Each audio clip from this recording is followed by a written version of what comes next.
Hola Carlos. Hola, ¿qué tal? ¿Algún comentario, reflexión, pregunta mientras ingresan los compañeros? Pues que no hemos cambiado mucho, ¿no? Los mitos, seguimos con la misma base, ¿no? Elevamos a la gente o la mitificamos siempre en base siempre a unas mismas premisas, ¿no? Un nacimiento traumático, unas vivencias de joven que sufren unas experiencias, etcétera, etcétera, ¿no? Sí, porque incluso cuando tratamos de explicar por qué un muchacho tiene problemas, decimos, bueno, porque este muchacho cuando era niño, Mm. casi que las ideas de psicoanálisis de Freud son ideas míticas también.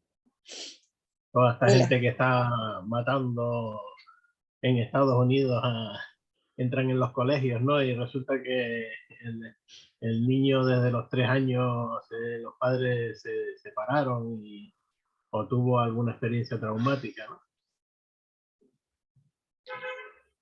Hola Salvador. Hola, profe. Hola a todos. Aquí, ¿qué tal? Hola, Salvador.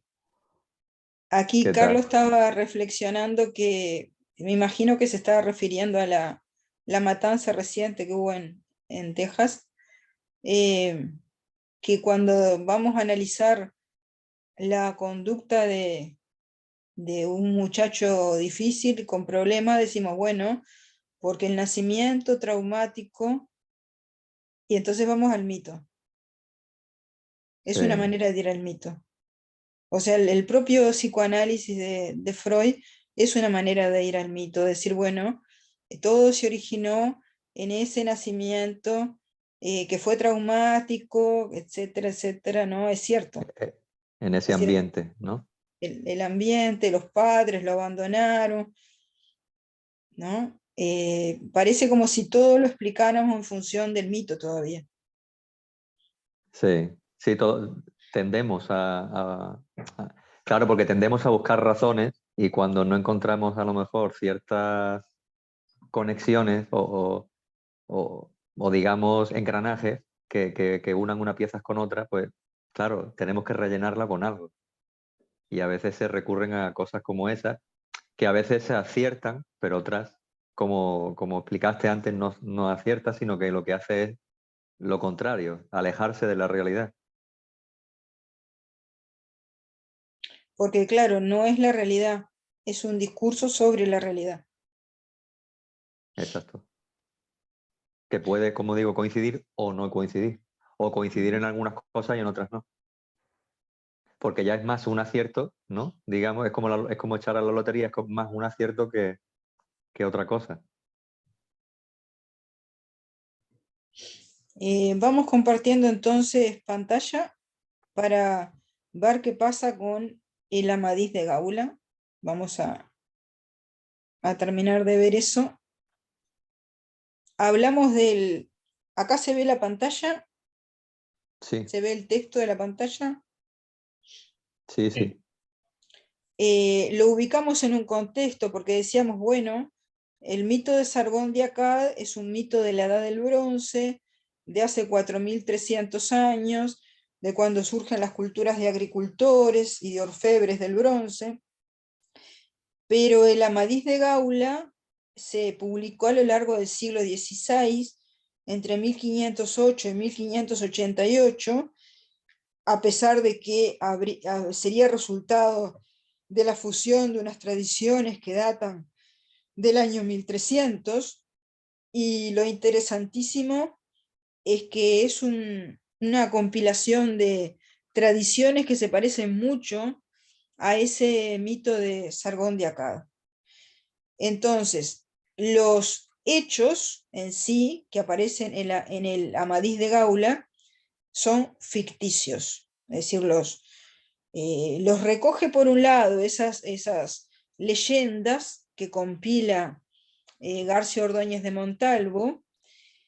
Además, García Ordóñez de Montalvo escribe un cuarto tomo, después a su vez escribe un quinto tomo, estos dos últimos, creación suya, absolutamente, pero tienen, o el autor intenta referirlos a un contexto que los haga verosímil. ¿Por qué un contexto que los haga verosímil? Porque trata de ubicarlos en lo que sería el comienzo de la Alta Edad Media, es decir, en el comienzo, en el capítulo 1 de la Amadís de Gaula, que sería, según el propio autor, una versión corregida, enmendada y aumentada. Montalvo, a su vez, se presenta como el regidor de la villa de Medina del Campo. Dice: no muchos años después de la pasión de nuestro Redentor y Salvador Jesucristo, que sabemos que es el héroe de los héroes, ¿no? No muchos años después de la pasión de nuestro Redentor y Salvador Jesucristo. Quiere decir que intenta ubicarlo en lo que serían los primeros siglos de la era cristiana, en dos lugares de reconocida influencia celta, porque el texto se refiere a la Pequeña Bretaña y la Bretaña propiamente dicha, aunque no aparece mencionada desde el principio, posiblemente porque esa Bretaña, que es el sur de la Gran Bretaña, ya para entonces había sido ocupada por los anglosajones y era Inglaterra. Ahora, para cuando se producen los acontecimientos ficticios, estos a los que se refiere García Ordóñez de Montalvo, tanto la Pequeña Bretaña como la Bretaña propiamente dicha ya son cristianas, aunque, como luego surge del texto, con supervivencias de las creencias anteriores. Entonces, la Pequeña Bretaña es la península occidental de Francia que da hacia el Atlántico, que está poblada desde hace 5.000 años por pueblos megalíticos que luego ingresaron en la Edad del Bronce y que fue conquistada por Julio César, convirtiéndose en la Armórica para los romanos, que a su vez era parte de la Galia, lo llamaban Galia. De este nombre, que es Galia en español, y Gaula en portugués, y Gaule en francés, es que proviene el nombre de la Amadís de Gaula. Allí el cristianismo comenzó a difundirse entre los siglos III y V. En el texto de Montalvo se cita una pena contra el adulterio impuesta por el rey Arturo, que habría vivido en el siglo VI. Es decir, en el texto de la novela aparecen elementos de contexto que intentan dar verosimilitud a los hechos ficticios, porque son, digamos, datos sobre lo que uno podría especular en qué momento ocurrieron esos acontecimientos. Y este rey Arturo es el que habría enfrentado a los anglosajones, así que podríamos situarnos en el siglo VI. Pero al mismo tiempo también se dice que entre el rey Arturo y el rey Lisuarte de Escocia hubo muchos reyes, lo cual nos llevaría, si le hiciéramos caso a García Ordóñez de Montalvo, al siglo VII de la era cristiana. Habría sido el momento en el cual ocurren estos acontecimientos ficticios, que también es una etapa en la cual no solamente los anglosajones se instalan en Bretaña, convirtiéndola en Inglaterra, sino que los godos se instalan en España, en Italia, y los francos en la Galia. Para ese entonces ya están instalados, con lo cual la cultura celta, además de recibir influencia romana, también estaba recibiendo influencia germana. Y entre los siglos IV y VI, además, hay una migración de los celtas de las islas británicas a la Pequeña Bretaña, huyendo de los anglosajones. Y de la fusión de esas influencias se forma la cultura bretona. Entonces esto es muy importante porque hay una conexión entre los britones de Bretaña y los bretones de la pequeña Bretaña. Es decir, los de las Islas Británicas emigran a la península de Bretaña en Francia, y por lo tanto hay un intercambio cultural que ya existía desde el principio. En cuanto a la Bretaña, que da nombre a las Islas Británicas, era la región sur de la isla más importante de este archipiélago, conocida como Gran Bretaña, y poblada desde el primer milenio antes de Cristo por los britanos o bretones, o britones. Al norte se situaban los pictos, en Pictia, los ancestros de los escoceses de Escocia, o Scotty, o Scotland, también celtas, y al noreste pueblos que hablaban otras lenguas célticas, por ejemplo, emparentadas con el irlandés. En esta región también se conoció la arquitectura megalítica y la orfebrería del bronce. Roma trató de conquistar Bretaña en el siglo I después de Cristo, pero los romanos fueron repelidos a principios del siglo II, por lo cual Adriano mandó construir una muralla que separaba la zona britana de la romanizada, hasta que en el año 400 los romanos tuvieron que abandonar sus posiciones en el territorio que llamaron Britania ante el avance de los pueblos germánicos sobre las fronteras del imperio, y en el caso de Gran Bretaña de los anglosajones. Los britanos emigraron a la pequeña Bretaña, a otros lugares deshabitados de la misma Bretaña, y al norte de España, a Galicia, llamada Galesia por los romanos, ya poblada desde tiempos antiguos por otros grupos celtas. Los topónimos Gales, Galia y Galicia indican un origen común, y pudo ser Galicia la vía de penetración de estas leyendas bretonas a la península ibérica. Entonces, este es el contexto histórico al que se remite al lector, para darle verosimilitud a la novela. El otro recurso que utiliza García Ordóñez de Montalvo consiste en hacer creer que se han descubierto unos manuscritos polvorientos, cosa que despertaba mucho interés durante la Baja Edad Media, por la curiosidad que había hacia todo lo que fueran fuentes antiguas, y más si estaban escritos en griego, en hebreo, en árabe, debido al auge del humanismo literario en general. En el prólogo, Montalvo señala que ha mejorado los 3 libros ya conocidos de la Amadís, que los ha enmendado con un 4.º libro, y que le agrega un 5.º libro con las sargas de Esplandián. Su hijo, el hijo de Amadís, dice que hasta aquí no es memoria de ninguno ser visto, que por gran dicha pareció, es decir, apareció en una tumba de piedra que debajo de la tierra, en una ermita cerca de Constantinopla, fue hallada y traída por un húngaro, mercader a estas partes de España, en la letra y pergamino tan antiguo que con mucho trabajo se pudo leer. De la misma manera que el tomo 1 nos sitúa en el mundo celta, romanizado y cristiano de los últimos siglos del Imperio Romano de Occidente y principios de la Alta Edad Media, el tomo 5 promete llevarnos a Oriente, y para que resulte todavía más creíble el origen griego del manuscrito escrito por un húngaro, su verdadero autor Montalvo lo titula Sergas, porque en griego erga es hazaña. Más románticos los ambientes, imposible, pero se trata del romanticismo de los siglos XIV a XVII, hecho con la contribución del sur, no de los siglos XVIII y XIX asociado con los países del norte.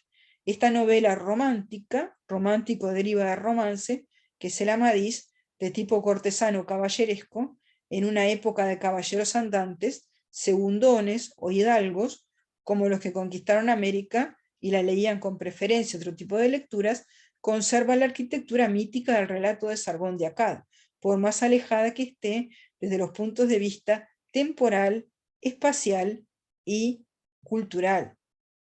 Entonces, Lo que importa tener presente de aquí, en este caso, es que García Ordóñez de Montalvo maneja una serie de recursos literarios para hacer creíble el contenido de la novela.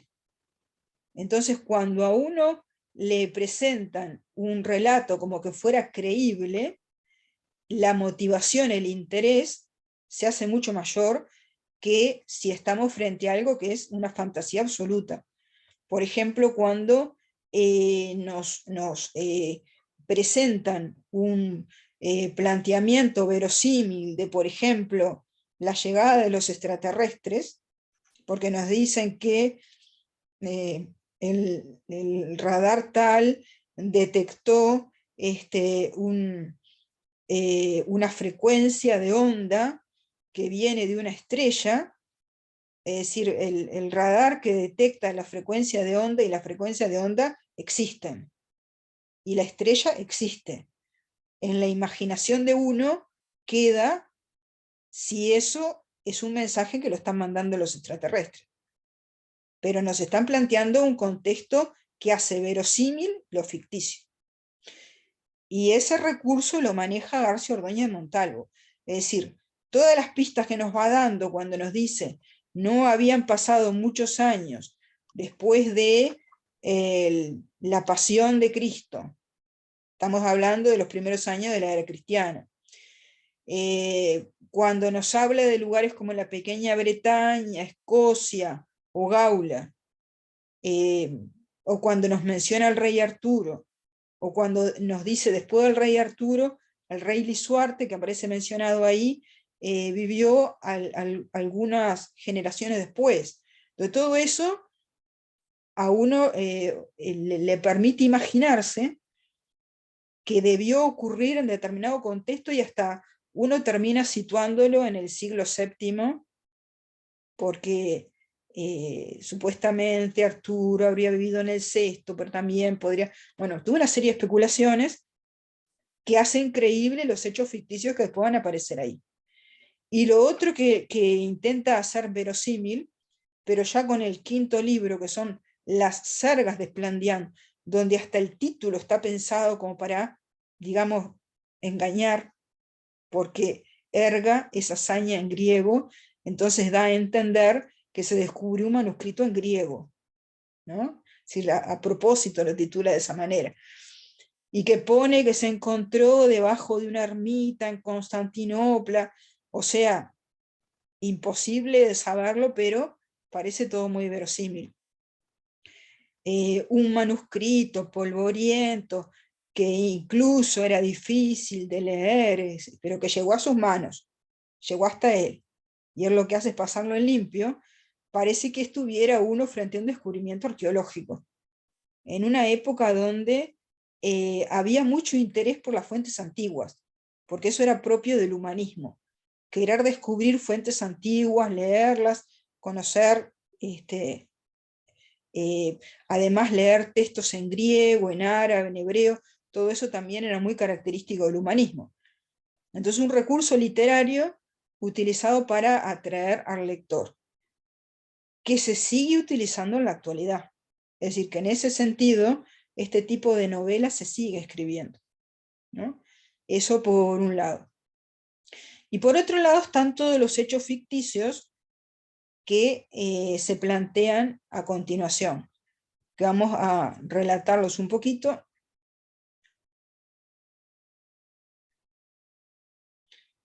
Entonces, la historia, que es bastante larga, porque el Amadís es largo, pero no importa, vale la pena, que están narrados en el capítulo 1 del libro 1, del tomo 1 de la novela, son que Garinter, rey cristiano de la pequeña Bretaña, tenía dos hijas, una de hermosa cabellera, que no se dice el nombre, tampoco se dice el nombre de la esposa de Garinter. La de la hermosa cabellera también le llamaban la de la guirnalda. Bueno, esa se casa con Languines, al rey de Escocia. Y uno podría pensar, ¿por qué no la casan con el rey de Bretaña? pero claro, Escocia es una región celta y Bretaña posiblemente ya estaba ocupada por los anglosajones. Bueno, entonces, de Languines, rey de Escocia, y esta hija de Garinter, que no se dice el nombre, nacen el caballero Agrajes y la doncella Mabilia. Estos son personajes que después van a tener importancia a lo largo del desarrollo de los hechos. La otra hija es Elisena, que era todavía más hermosa que la anterior, que tuvo muchos pretendientes, pero que no la convencía ninguno. Por lo tanto, la gente ya había empezado a convencerse que era una santa, de que no se iba a casar, de que seguramente terminara en beata. Un día que había salido de casa, Garinter, que ya era mayor, vio luchar a un caballero con otros dos, de los cuales no tenía buenas referencias. Al primer caballero, que combatía muy bien, no lo conocía. Los otros dos eran sus vasallos. El desenlace de la refriega fue que terminaron muertos, y Garinter no quiso meterse en la pelea justamente porque esos dos vasallos no tenían buena fama. Después de esto se inicia una conversación entre Garinter y el desconocido, donde se dice que hay buenos y malos caballeros, y algunos tan malos que han ofendido incluso al rey, aprovechándose de estar emparentados. Entonces el desconocido le pregunta por qué eso de haber ofendido al rey, y entonces le explica a Garinter qué es lo que ocurre en su reino. El desconocido le contesta que ha venido de muy lejos buscando a ese rey al que han ofendido, y si le puede indicar dónde encontrarlo, ya que le trae nuevas de su gran amigo. En ese momento Garinter revela su identidad, dice: yo soy ese rey, y lo mismo hace el desconocido, que es Perión de Gaula. Se dan un abrazo, y como dice Joseph Campbell, la aventura comienza a partir de un incidente. Parece que las cosas ocurren por casualidad, aunque luego el narrador dará a entender que es porque el destino así lo quiere. La identidad de los personajes no se dice desde un principio, sino que se va descubriendo gradualmente. El texto está magistralmente escrito para generar suspenso y llamar la atención de los lectores u oyentes, ya que se leía en público. Es decir, fíjense ustedes cómo comienza el relato. Comienza con un incidente que se produce en el cruce de dos caminos. Es decir, un camino es el que está haciendo Garinter, que ha salido de cacería, porque, bueno, decía que ya era mayor, entonces tenía que distraerse practicando la cacería, y el otro camino es el que va haciendo Perión de Gaula. Entonces, en el cruce de los caminos, el rey Garinter se encuentra con que Perión de Gaula, a su vez, se ha cruzado con dos caballeros que lo están combatiendo. No quiere intervenir, esos caballeros ya los conoce, no conoce al que los está enfrentando, pero hay ahí tres cruces. El cruce de Perión con los caballeros, con los malos caballeros, y el cruce de Garinter con Perión y los malos caballeros. La idea de encrucijada es muy importante en los mitos. Edipo se encuentra con Layo y lo mata sin saber que es su padre en una encrucijada. Y tiene un simbolismo muy importante, todo lo que es encrucijada. Entonces no es casualidad que el Amadís de Gaula empiece de esta manera. Si uno lee con atención todo el Amadís de Gaula, no hay nada que parezca improvisado. Todo tiene un sentido. Aquí una reflexión. García Ordóñez de Montalvo podía haber obviado todo aquello que podría haber tenido un contenido pagano, y que provenía tal vez del mundo celta, o del mundo celta más otro tipo de tradiciones. Sin embargo, García Ordóñez de Montalvo lo deja, porque lo que quiere es que se adquieran enseñanzas de eso que está puesto ahí. De la misma manera que el autor precristiano lo había planteado también para que se obtuvieran enseñanzas de eso. Es decir, la reflexión acerca, por ejemplo, de lo que parece casual, pero es querido por el destino, que a su vez es un incidente que va a desencadenar hechos. Eso a nosotros en la vida cotidiana nos pasa. Muchas veces decimos, bueno, fue el destino que justo en ese momento, ese día, a esa hora y en ese lugar pasara tal cosa. O sea, la idea de encrucijada. Y García Ordóñez de Montalvo lo deja, porque quiere, a partir de eso que tiene un sabor pagano, quiere transmitir un mensaje cristiano. No va a pasar lo mismo con los que después critiquen a García Ordóñez de Montalvo y digan, el Amadís de Gaula mejor no leerlo. Como por ejemplo aparece en la novela de Cervantes, el cura y el barbero, cuando hacen con la censura de la biblioteca del Quijote, y dicen, este libro, el Amadís, contiene historias que capaz que mejor no leerlas, porque después de 1550 se empieza a mirar el Amadís con sospecha.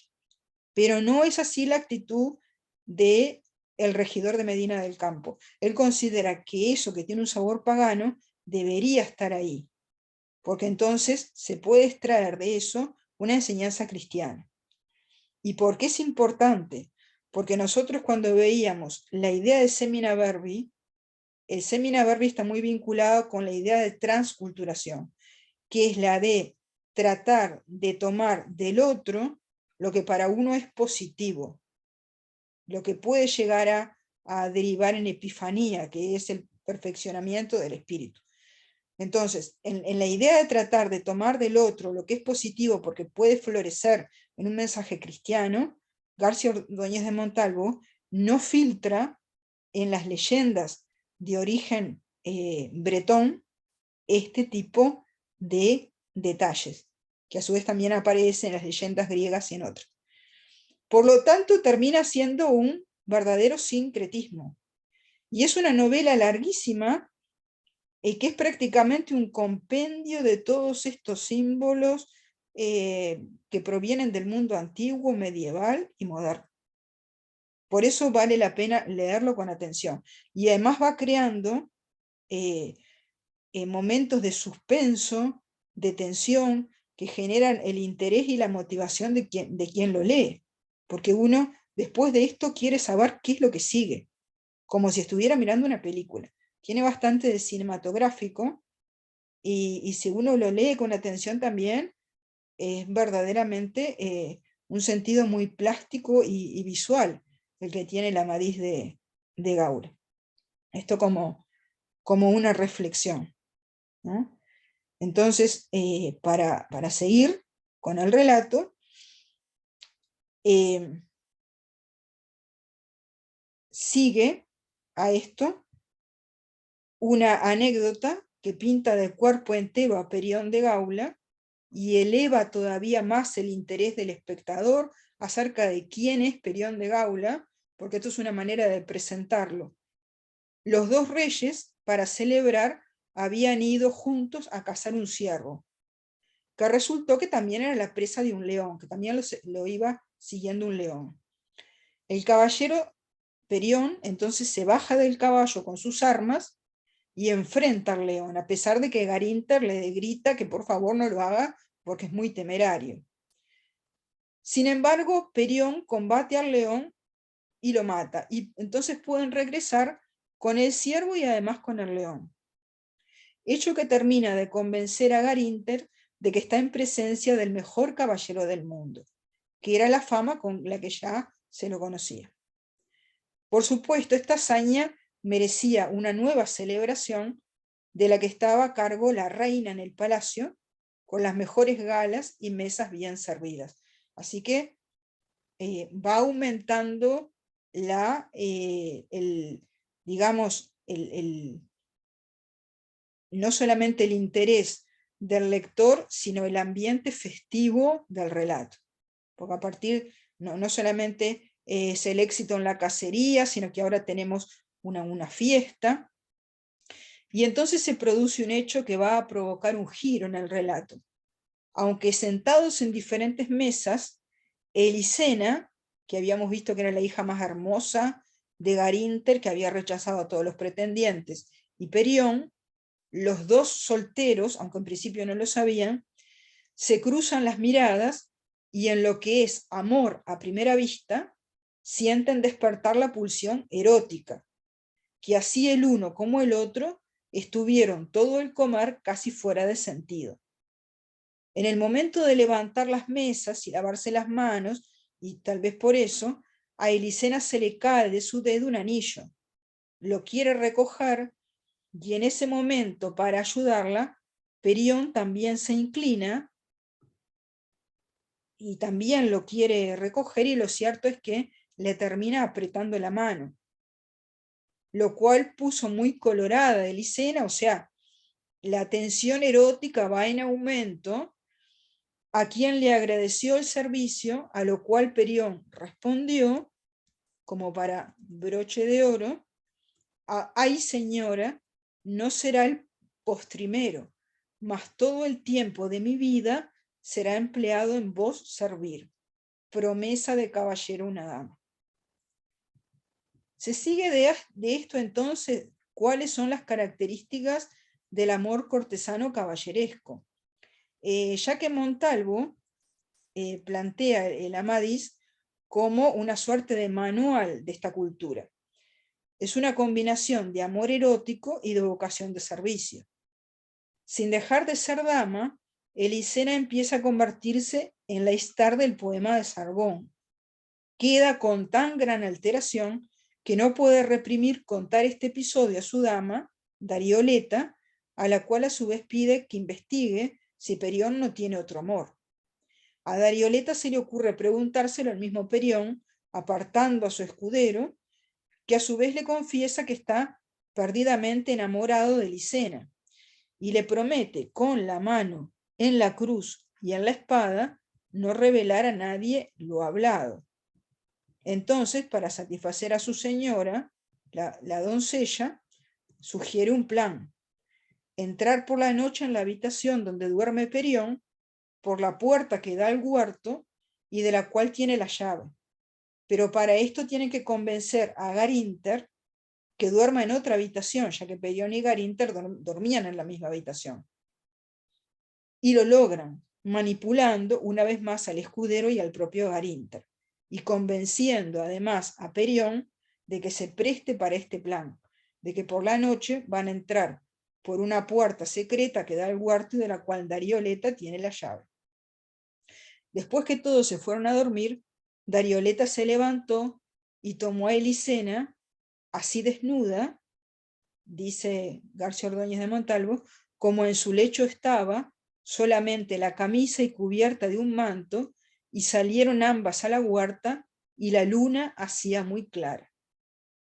Notemos los elementos comunes con el poema de Sargón: la huerta o el jardín, la luna y la doncella. Casi podemos adivinar lo que sigue, pero antes de que lo adivinemos nosotros, lo adivina, o mejor dicho, lo sueña Perión. Sueña entonces que alguien entraba en aquella cámara por una falsa puerta y no sabía quién a él iba, y le metía las manos por los costados y sacándole el corazón lo echaba en un río. Y él decía: ¿por qué hiciste tal crudeza? Y el otro le contestaba: no es nada esto, decía él, que allá queda otro corazón que yo os tomaré, aunque no será por mi voluntad.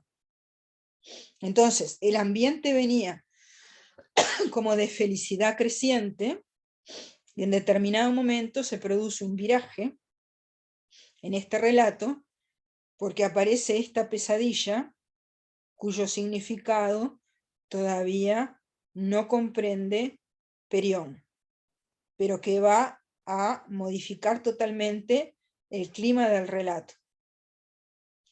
Por un momento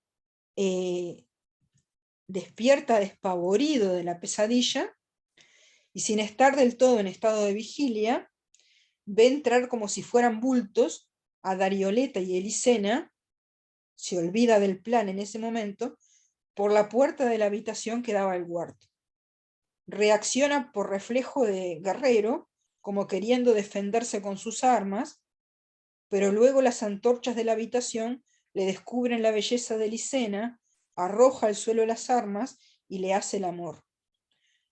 Como prenda de promesa, Darioleta, que es precavida, toma estas armas que al día siguiente el rey ya no encuentra en su lugar, pero tampoco pregunta, para que los hechos no se descubran.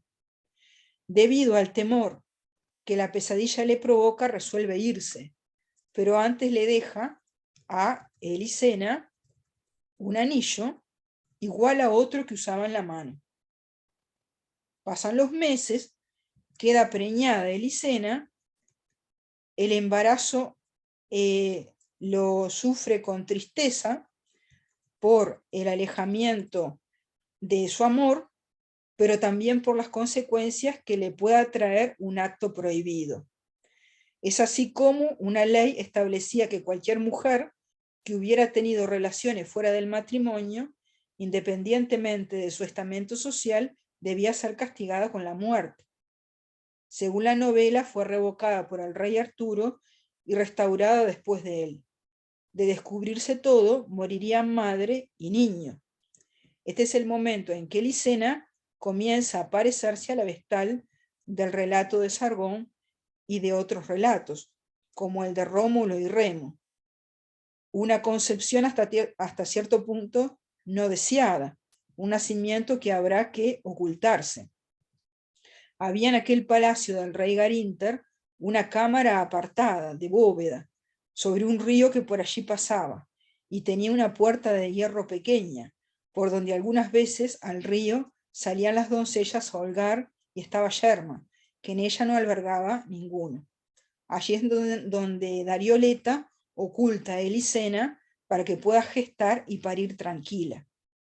Después de una discusión entre Elisena y Darioleta, resuelven envolver al niño en ricos paños, lo colocan dentro de un arca hecha con tablas grandes y sellada con betún.